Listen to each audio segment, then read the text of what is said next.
నమస్తే, మీ పేరు?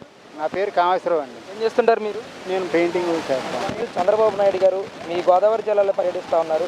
కాటన్ బ్యారేజీకి సంబంధించి మరమ్మతు పనులు శంకుస్థాపన చేయడానికి వచ్చారు. ఏ విధంగా అనిపిస్తుంది అసలు ఈ కాటన్ బ్యారేజీ మరమ్మతులు చేయడం అనేది? ఆయన అభివృద్ధిలో మాత్రం నెంబర్ 1 అండి. అభివృద్ధిలో నెంబర్ 1 అండి. ఆయన పొలిటికల్ మామూలుగా 44 సంవత్సరాలు మరి చాలా బాగా చేశారండి. పిల్లలకి మామూలుగా తల్లికి వందనం, ఈ బస్ ఫ్రీ ఇవన్నీ కూడా పెట్టారండి. ఏమండి, గత ప్రభుత్వం మాత్రం ఆయనకి చేత కాలేదు పరిపాలన. అనుభవం లేని వ్యక్తి చేయాలంటే చేయలేడు. కాకపోతే ఏంటంటే రైతే రాజు అండి. రైతు వెన్నుముక్క రాష్ట్రానికి. ఏ రాష్ట్రమైనా రైతు బాగుంటే అంతా సంక్షేమం అంతా బాగుంటుందండి. అదండి. అంటే రైతుకి ఏం న్యాయం చేస్తాడు ఈయన అధికారంలోకి వచ్చిన తర్వాత? రైతే రాజు అని మీరు మాట్లాడుతూ ఉన్నారు కదా, ఈయన అధికారంలోకి వచ్చిన చంద్రబాబు నాయుడు రైతులకు ఎలాంటి న్యాయం చేయగలిగాడు అంటారు 2 సంవత్సరాల నుంచి? మరి రైతులకి 20,000 రూపాయలు ఇస్తున్నారా లేదండి? అన్నీ అన్నదాత సుఖీభవ మరి అన్నీ కూడా చేస్తున్నారు కదండి. అదండి. ఏంటండి మరి గవర్నమెంట్ స్కూల్స్ పరిస్థితి ఎలా ఉంది? అసలు నారా లోకేష్ గారు విద్యాశాఖ మంత్రిగా బాధ్యతలు తీసుకున్న తర్వాత ఆ శాఖలో ఎలాంటి మార్పులు మీరు గమనించారంటే ఏం చెప్తారు? ఇదివరకు మీద బాగుందండి స్టడీ పిల్లలకి. మా మనవరాలు 10th క్లాస్ పాస్ అయ్యి ఇంటర్లోకి వెళ్ళారండి. బాగుందండి స్టడీ. ఇదివరకు మీద బాగుందండి. ఇదివరకు అయితే గత ప్రభుత్వంలోని పుస్తకాల మీద బొమ్మలు వేసుకున్నది ప్రచురానికి పరిమితం అయింది, కానీ ఏమీ అభివృద్ధి లేదు అసలు. అదండి. రోడ్లు అన్నీ కూడా ఎక్కడా కూడా శుభ్రంగా ఉన్నాయండి. రోడ్లు డ్రైనేజీలు బాగున్నాయి. అంటే ఇక్కడ ఒకవైపు వైసీపీ వాళ్ళందరూ మాట్లాడుతున్నారు, ఈరోజు నారా లోకేష్ విద్యాశాఖ మంత్రి అయిన తర్వాత ఆ సిస్టమ్ మొత్తం భ్రష్టు పట్టించారని చెప్పేసి ఆయన మాట్లాడుతూ ఉన్నాడు. బాగున్నాయండి. పిల్లలకి భోజనం అదిని బాగుందండి. ఇదివరకు భోజనం అవి పురుగులు గిరుగులు ఉండేయండి, అప్పుడు బాగోలేదండి. ఇప్పుడు చాలా బాగుందండి. అదండి. ఏంటంటే అసలు జగన్మోహన్ రెడ్డి గారు ఓడిపోయిన తర్వాత ఆయనలో ఎలాంటి మార్పులు మీరు గమనించారు? ఆయన ప్రెస్ మీట్లో కానీ ఆయన తీరు ఎలా అనిపించింది మీకు? ఓడిపోవడంతోనే ఫ్రస్ట్రేషన్లో గెలిపోయాడండి ఆయన ఏమి చేయలేడండి.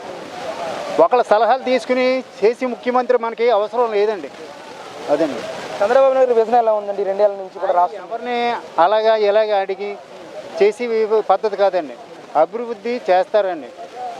అమరావతి మామూలుగా చేయడం వల్ల ఎంతోమందికి ఉద్యోగాలు వస్తాయండి పిల్లలకి. ఇప్పుడు మన భవిష్యత్తు ఎలాగున్నా మన పిల్లల భవిష్యత్తు చాలా బాగుంటుందండి ఫ్యూచర్లో. అప్పుడు అందరూ ఉన్నవాళ్ళే అవుతారు, లేని వాళ్ళు అంటూ ఉండరండి. అది చంద్రబాబు గారు విజనం. అంటే మావిగన్ వర్సెస్ అమరావతి అనే ఒక చర్చ పెద్ద ఎత్తున రాష్ట్ర వ్యాప్తంగా సంచలనంగా మారింది. మీ అభిప్రాయం ఏంటండి అసలు? ఆయన మళ్ళీ అధికారంలోకి వస్తే అప్పుడు 3 రాజధానులు సరిపోవండి, మళ్ళీ 6 రాజధానులు అంటాడండి ఆయన వల్ల ఏమవుదండి. ఇప్పుడు ఒకటే రాజధాని మావిగన్నే కడతానంటున్నాడు ఆయన జగన్మోహన్ రెడ్డి. అసలు ఆయనకి చేత కాదండి పరిపాలన చేయడం. ఆయన కట్టలేడు, పడగొట్టాలంటే పడగొడతాడు తప్ప కట్టి అనుభవం లేదు అతనికి.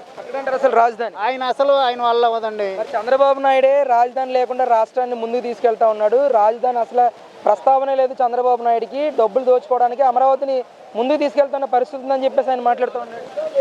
ఏమండి, ఇప్పుడు విజయవాడలోనే మామూలుగా చంద్రబాబు గారు కట్టింది పడగొట్టేశాడు. పడగొట్టిన ఆయనకి మామూలుగా కట్టి ఇది ఉండదు, ఆ అనుభవం ఉండదు.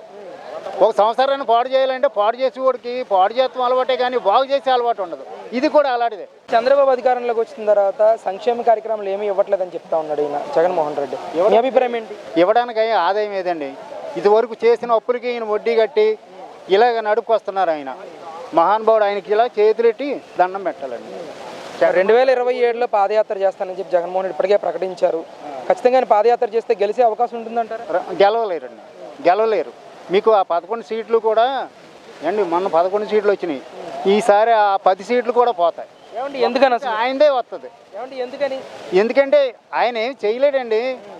దుర్మార్గారు దౌర్జన్యం చేసే వాళ్ళకి పరిపాలన చేసి ఇది ఉండదు. కూటమి ప్రభుత్వం మీద ప్రజల్లో పెద్ద ఎత్తున వ్యతిరేకత వచ్చిందని చెప్తున్నాడు జగన్మోహన్ రెడ్డి. లేదండి, అది ఏమీ లేదండి. ఆయన ఏంటంటే అలాగని అంటారు అంతే, అని లేదని అనే స్వభావం అయింది.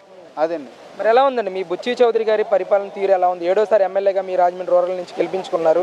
ఆయన పనితీరు ఎలా ఉంది అసలు? బాగానుందండి. డెవలప్మెంట్ ఏమైనా కనిపిస్తుందా మీరు? అవునండి. ఇదివరకు మాకు రోడ్లు అయ్యేవి, ఇదివరకు ఉన్న రోడ్లు కొద్ది పోతే అవన్నీ కూడా మళ్ళీ కొత్త రోడ్లు వేయించారండి. సిమెంట్ రోడ్లు వేయించారు మాకు రూరల్లో. అయితే ఓవరాల్గా పాలన పట్ల ప్రజలందరూ సంతృప్తిగా ఉంటారు? బాగుందండి. మళ్ళీ గెలుస్తారు వీళ్ళు? మళ్ళీ ఈసారి కూడా ఇదే గెలుపండి, మళ్ళీ ఈసారి కూడా గెలుపుతారు.